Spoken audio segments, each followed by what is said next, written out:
we all need to learn to observe more than to go with our reactions. The more you observe, the less you enter the noise so quickly. We are so much in our actions, interactions, reactions, and less into observing. It's almost as though observing is given very little importance. Even many great discoveries had to come out of being silent and staying in your silence, and not let your attention be pulled away by the mind stuff or mind flow. That simple thing, is re-establishing your groundedness, your natural trust, your confidence, openness, and so on. What seems to happen for many people is that some terminologies become monumental. It's like observe, observe, wow, or self-inquiry, oh, the inquiry, but is that the inquiry? You see, like this, mind is just doing it out of habit. But it's simply looking. This is what is so beautiful about what is taking place here. We're not trying to pass any test, just looking, not creating, not imagining. You see? So you cannot fail. You cannot fail. So I want to try it actually with you. You see? What do we speak about when we talk about observing? No big deal. There is a sort of, in life you are constantly observing. Now I'm not talking about a sort of addicted observing, like, a paranoid observing. Just that life is taking place. Something is responding to actions, and reactions are taking place spontaneously, actually, in your presence. The only difficulty comes when you're adding on to yourself all these different decorations, all these different ideas about who you are and so on. So that gets a bit confusing, that's all. But the witnessing is the same. You can be witnessing with, and now I'm using the word witnessing, so it's building up like witnessing, you see? But you're observing, noticing, we can choose any word. But when you are in a strong identification with the circumstances that are appearing in front of you, then something changes with that. It becomes personal, it becomes intimate. You're observing something, you think, yeah, okay, I'm observing that. Then I ask, you are aware that you are observing this thing? You are also aware of what is the environment of the awareness like, at first. What are you speaking, I can only see these things going, look, tuk, tuk, tuk, tuk, tuk, tuk. What is that? What is there? Yeah. But you are aware that you are watching them, that they are being watched also? Yes, I'm aware that they're being watched. Can you just be the awareness itself? You see? And then somehow some people say, no, I don't know, that's just so hard. I mean, all I see is this. All I see is then gradually focus on the road. Then the driver starts to follow windscreen wiper. Okay? He's driving. He says, no. Can we come off the road? I'm being distracted by the windscreen like this. You see? No, the instructor says, no, just focus on the road. Come on, focus on the road. Other drivers are coming. Whoa, what you doing? He says, no. Please. Can I turn it off? No. Keep driving. Just focus on the road. And then more rain coming, more fast. Turn up the speed. The car is going like you're drunk on the road. Oh, please, could you focus on the road. You see? Then at one point, somehow focusing happened. When the focusing happened, the car steadies up. Sorry, you're driving, more rain is coming, more fast. No, but road, stable road. It's just like that. At the moment, I'm saying, just stay where you are, and thought comes, Mooji.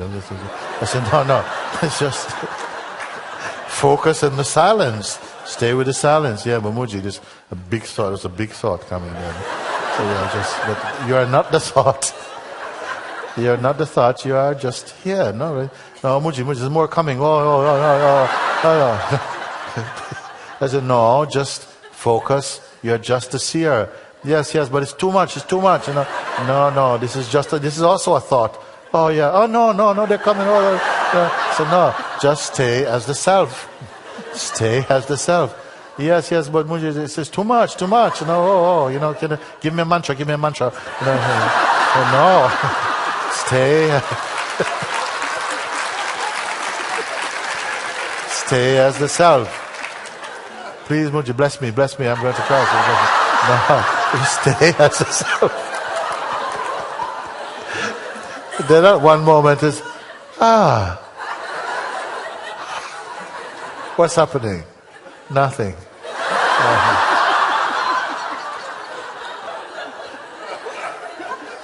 It's like this, you see. We are putting too much attention to thought, and it's a big thought. It's too big for me. Oh no. So no. Even this you big for me is also thought. Wow, yeah. It's really difficult. It's not. That's also a thought.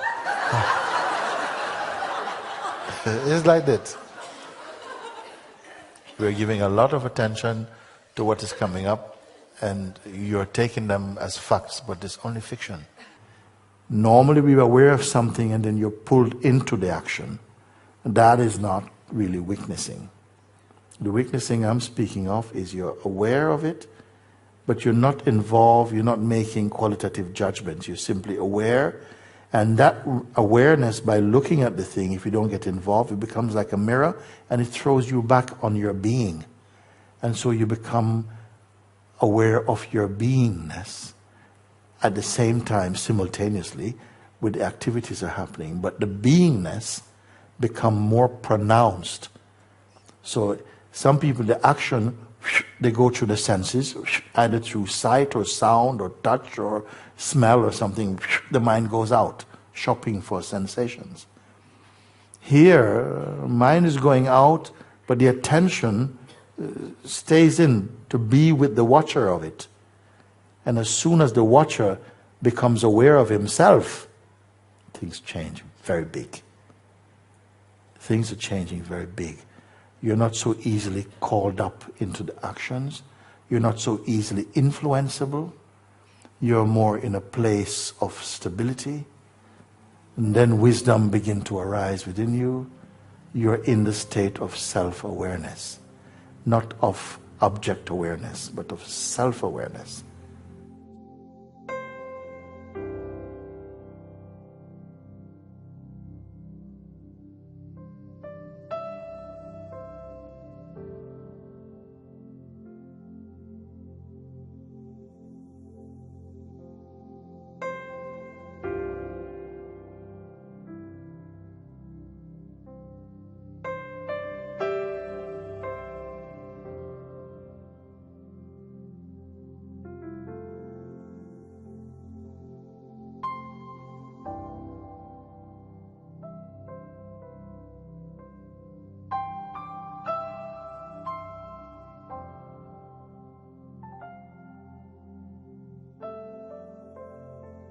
We are so accustomed to using our mind in the mode of personhood, we are not able to comprehend what it's like when the mind is functioning in the stage or the state of the sage or something. Well, they are not looking for sensations in quite the same way as the more, what I would say, coarser expressions of the mind is looking for sense gratification. No, their joy comes from simply abiding in the self. The power is in staying in the self. And it is much more intense and lasting. They are not looking for joy. They are themselves joy. But they don't waste, they don't hemorrhage any energy through simply rushing out towards objects. They keep the energy in the subject. And then all these names, they drop away. Objects, subjects, all these things fall away. Because it takes you back to pre-concept, to your preconceptual nature, meaning before concepts arose. And this is natural for everybody. It is there in you right now. It is here in you right now. But because of the tendency, habit of the mind, attention is going to where the mind is most comfortable, where the mind is much more, the habits are stronger. That's where the attention is going. And so we tend to miss the power, the real power, which is in your silence and your ability to raise the level of consciousness and to still function. The world of names and forms may still be there, but your reality is functioning in a different way. You have harmonized your world.